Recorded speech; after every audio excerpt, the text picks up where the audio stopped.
Fascia, tensegrity, and human architecture.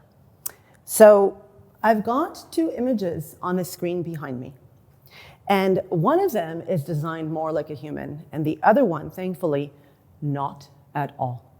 So we have this little bit of a false image of human anatomy, that it's this thing stacked on top of itself. The skeleton is just in there holding itself, much like a mortar and brick structure, a compression structure.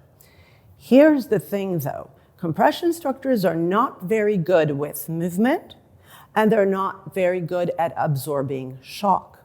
So let's look at another structure, this structure. And we're all familiar with that one. That's a very famous example of something that's not a compression structure like our house or this bridge, where it's brick and mortar on top of each other, compression. This is a floating structure, and this is the Golden Gate Bridge.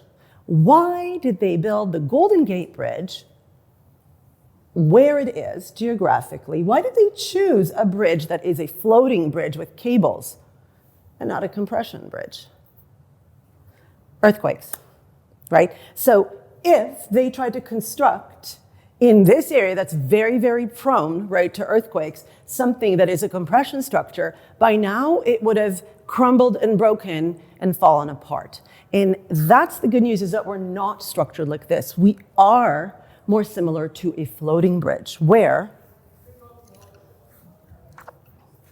our bones float inside this structure of cables. What are the cables in our case? Our myofascia, our connective tissue and muscles, okay? Which allow us to bend and twist, but not break, allow us to walk and absorb shock, allow us to even fall and not break, right? So usually if someone has osteoporosis, they no longer have a lot of tensile force, they're brittle, which is why if they fall, they'll be more like this and they'll crumble, okay? So start to look at yourself as this kind of structure. So let's bring our fascia suit in to do a little demonstration, right?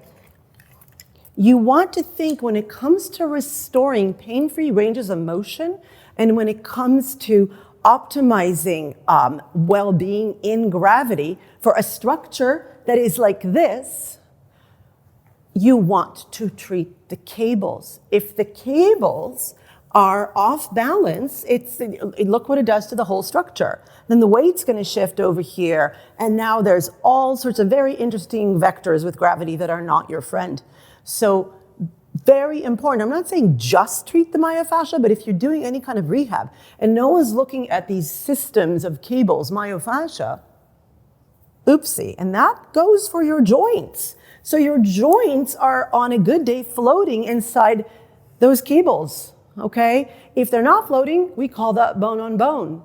And believe it or not, working on the cables can even alleviate problems all the way with osteoarthritis and bone on bone. Okay?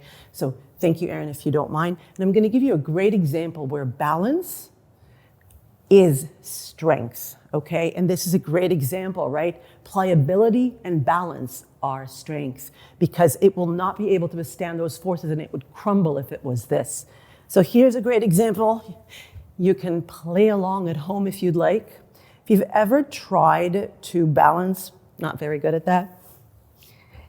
If you've ever tried to balance a pencil on your finger, once you find the middle, you can even walk around with that and move your hand and do all sorts of things. And it's not a lot of effort to keep it balanced. But when the structure, your body, when it's balanced, you're not having a lot of effort to walk from point A to point B, or play golf, or tie your shoes. But if it starts to go off, now I have to do all sorts of muscular effort to try to prevent it from falling. That is truly what we work on in Sterling Structural Therapy. We make sure that those cables that are holding everything are in better balance for you based on your pattern.